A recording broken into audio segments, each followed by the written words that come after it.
Hello friends, welcome to WiFi study live. मैं संजीव राठौर आप सबका स्वागत करता हूं आज के वोकैब के सेशन में। आज तीसरा दिन है जब हम आपको अपने कुछ एमटीएस के लिए क्रंची क्वेश्चंस की सीरीज में शामिल करने के लिए कहते थे। पहला दिन बहुत अच्छा गुजरा, दूसरा दिन भी बहुत अच्छा गुजरा और तीसरा दिन भी अच्छा गुजरेगा। लेकिन एक शिकायत आप लोगों से, जो मैंने होमवर्क दिया, जो मैंने आपसे सजेशंस मांगे, जो मैंने आपसे टिप्स मांगे, जो मैंने आपकी कमजोरियां पूछी, उनके बारे में आपने कमेंट्स नहीं किया। जब तक आप अपनी कमजोरी, अपनी कमियां, अपनी डिमांड हमारे सामने नहीं रखेंगे, हम आपको 100% सेटिस्फैक्शन नहीं दे सकते। मैं अपनी तरफ से बेस्ट कर रहा हूं, लेकिन कई बार वो आपके लिए बेस्ट नहीं होता है, तो वो हमें कैसे पता चलेगा? उसके लिए मैंने आपको कमेंट्स का एक माध्यम दिया है। एक मीडियम आपके पास है, आप व्हाट्सएप कर सकते हो। एक और मीडियम आपके पास है, आप कॉल के माध्यम से भी इस नंबर से हमसे संपर्क कर सकते हो जब लाइव कॉलिंग सेशन होता है, या फिर वीडियो के डिस्क्रिप्शन में दिया गया गूगल फॉर्म, उसे आप फिल कर सकते हो, उसमें अपनी डाउट भर सकते हो, या अपनी डिमांड रख सकते हो, या अपना सजेशंस रख सकते हो। ये मैं सिर्फ इसलिए कर रहा हूं ताकि अभी जब एमटीएस के उन स्टूडेंट्स के पेपर हो जिन्होंने ज़्यादा पढ़ाई नहीं कर पाई या बहुत ज़्यादा टाइम नहीं दे पाया, मैं उनके भी पेपर को इंग्लिश में अच्छा बना सकूं, अच्छा कर सकूं। वर्ड तीसरा दिन है। आपके 30 वर्ड्स, 30 के आसपास वर्ड मैंने करा दिए हैं। उससे आगे बढ़ने की कोशिश करते हैं और आज के ज़्यादा इंपॉर्टेंट वर्ड हैं।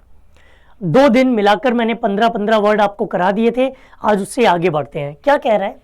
Giving orders in a manner that permits no refusal. आप किसी को ऐसे तरीके से ऑर्डर करें कि वो मना ना कर सके, और इसे हम कहते हैं तानाशाही। जब आपको कोई काम करना ही पड़े, आप उसमें दूरी नहीं बना सकते, आप उसके लिए मना नहीं कर सकते। इनफिडेलिटी का मतलब होता है जो हम जब किसी चीज़ में देशद्रोही बनने की कोशिश करते हैं, धोखा देने की कोशिश करते हैं, क्योंकि फिडेलिटी का मतलब होता है वफादारी, लॉयल्टी, और इनफिडेलिटी उसका अपोजिट हो जाता है। बेनिडिक्टरी मतलब दूसरों को फायदा पहुंचाते हुए।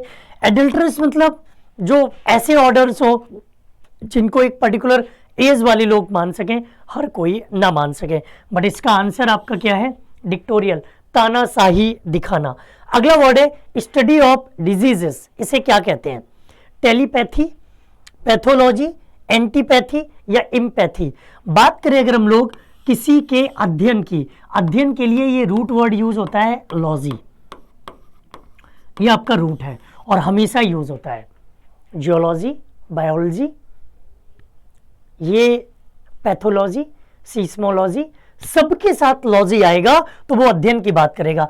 टेलीपैथी की बात करें, दूर स्थित चीजों का अध्ययन करना, जो हमारे आसपास नहीं है या जो चीजें हमसे बहुत दूर है, ब्रह्मांड के आसपास है, उनका अध्ययन करना, उसे कहते हैं टेलीपैथी।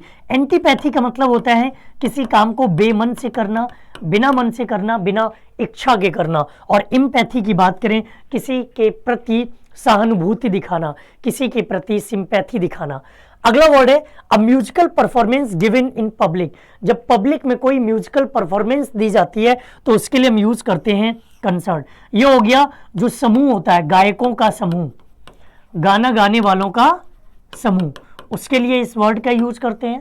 उसके बाद है चेंटिंग। चेंटिंग का मतलब होता है कि एक ही तरह की ध्वनि बार बार आपको, एक ही गूंज आपको सुनाई दे रही हो, एक ही आवाज बार बार सुनाई दे रही हो। और सेलिब्रेशन का मतलब होता है किसी चीज का जश्न मनाना। अ शॉर्ट इंटरेस्टिंग और अम्यूजिंग स्टोरी, इसे कहते हैं एनेक्डोट। लेजेंड होता है जो बहुत विद्वान, प्रकांड विद्वान हो। मिथ, मिथ्या, जिसके बारे में गलत कहा जाता हो। और एपिक की बात करें तो इसका मतलब होता है जो महाकाव्य या महाग्रंथ होता है।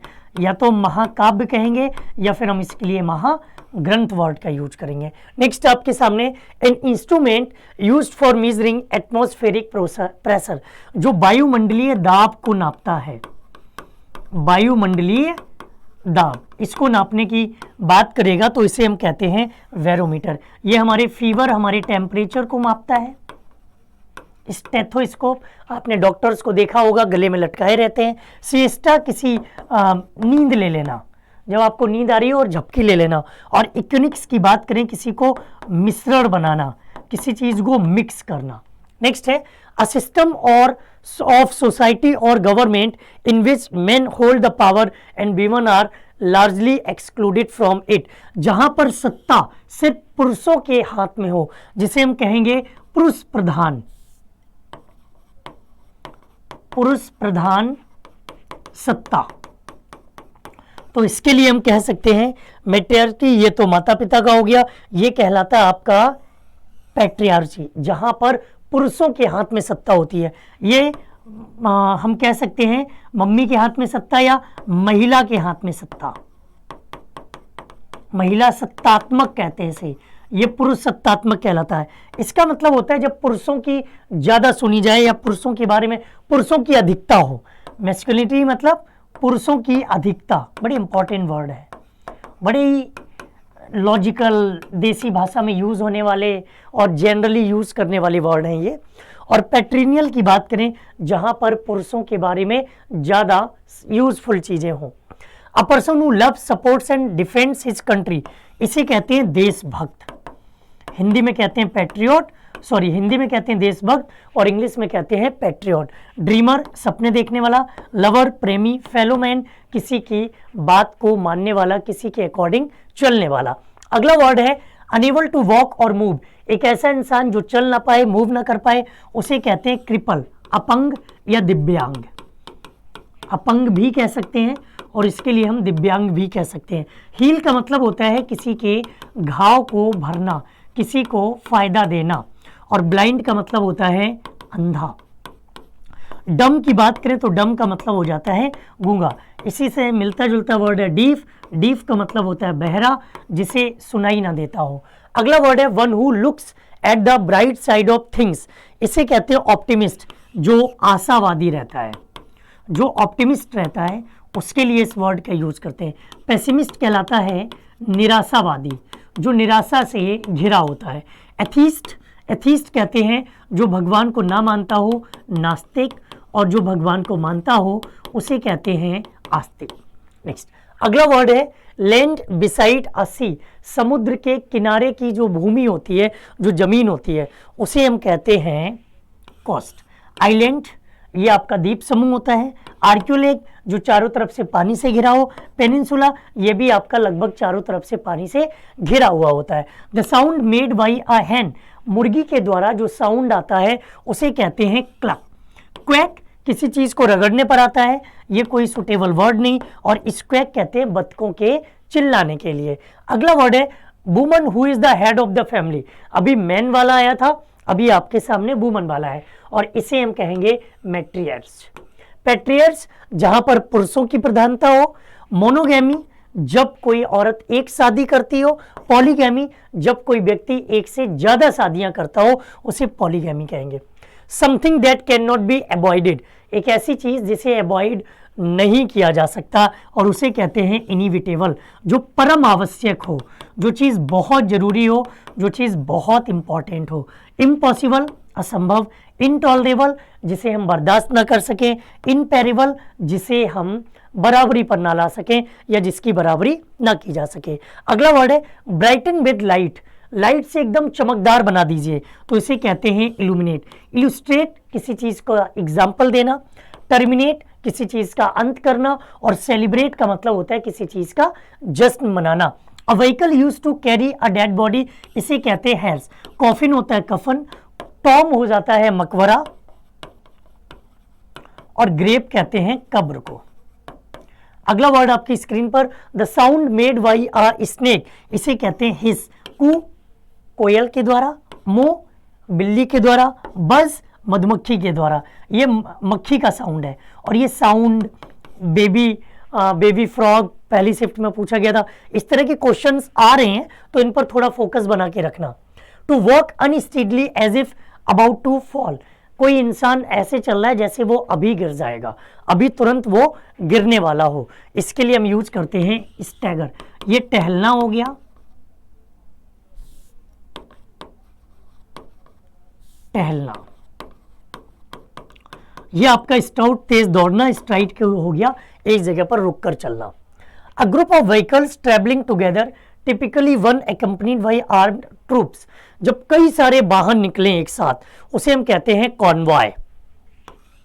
फ्लीट पैदल यात्रियों का समूह होता है, ये पैदल यात्री होते हैं, पैदल यात्री का समूह, ये आपका कहलाता है फ्लीट। प्रोसेशन की बात करें, ये होता है जुलूस, या हम कह सकते हैं बारात, प्रोसेशन। उसके बाद है अर्मडा। अर्मडा की बात करें जब कुछ थोड़े से वाहन हो, 4-6, और बहुत तेजी से दौड़ रहे हो। अगला वर्ड आपकी स्क्रीन पर है a person who wanders from place to place without a home और जॉब। एक ऐसा इंसान जो एक स्थान से दूसरे स्थान ऐसे ही फालतू में घूम रहा हो, उसे कहते हैं वेगाबॉन्ड, आवारा। ट्रॉन्ट की बात करें, ये कहलाता है भगोड़ा। माइग्रेंट, जो एक जगह से दूसरी जगह प्रस्थान कर जाए। और रिफ्यूजी कहलाता है शरणार्थी। रिफ्यूजी की स्पेलिंग याद रखना, क्योंकि रिफ्यूजी की स्पेलिंग एग्जाम्स में पूछी जाती है स्पेलिंग्स में। लास्ट वर्ड है अ गिवन स्पेस, टाइम और पोजीशन। ये रहा आपका होमवर्क। और मैंने क्लास की शुरू में ही बोला, आप में से बहुत सारे स्टूडेंट्स ऐसे हैं जो वर्ड्स को याद कर रहे हैं, पीडीएफ को भी डाउनलोड कर रहे हैं, लेकिन वो लोग अपना कमेंट नहीं कर रहे हैं। मुझे आज की क्लास से कम 50 कमेंट चाहिए, और इन 50 कमेंट्स वाले स्टूडेंट्स का नेक्स्ट क्लास में मैं नाम दिखाऊंगा, उनका स्क्रीनशॉट लेकर आऊंगा। तो ये आपके लिए एक मौका है विश्वास जीतने का, अपना नाम कमाने का, और अपने मम्मी पापा को अपने नाम सुनाने का इस वीडियो के माध्यम से। अगर आपका कोई डाउट है, या फिर एग्जाम रिलेटेड कोई क्वेरी है, या एग्जाम देके आप अपना रिव्यू देना चाहते हैं, तो इस नंबर पे कॉल या व्हाट्सएप कर सकते हो, अपने क्वेश्चंस भेज सकते हो, और साथ ही साथ वीडियो के डिस्क्रिप्शन में जो गूगल फॉर्म दिया गया उसे भी आप फिल कर सकते हो, ताकि हम आपकी डाउट को सॉल्व कर सकें। आज के लिए इतना ही। ये 3 दिन की जो सीरीज थी ये आज कंप्लीट हुई। अगली सीरीज में कुछ इंपॉर्टेंट वर्ड्स जैसे बेबी, चाइल्ड, इस तरह की चीज़ें डिस्कस करेंगे, साउंड डिस्कस करेंगे, इन चीज़ों को डिस्कस करने का प्रयास करेंगे। वीडियो अच्छा लगा हो, कंटेंट अच्छा लगा हो, तो लाइक बटन पे प्रेस करना, शेयर किया करो ताकि और भी लोग अपने साथ जुड़ सकें। और हाँ, चैनल को सब्सक्राइब करके बेल आइकन जरूर क्लिक कीजिएगा। Thank you. जय हिंद।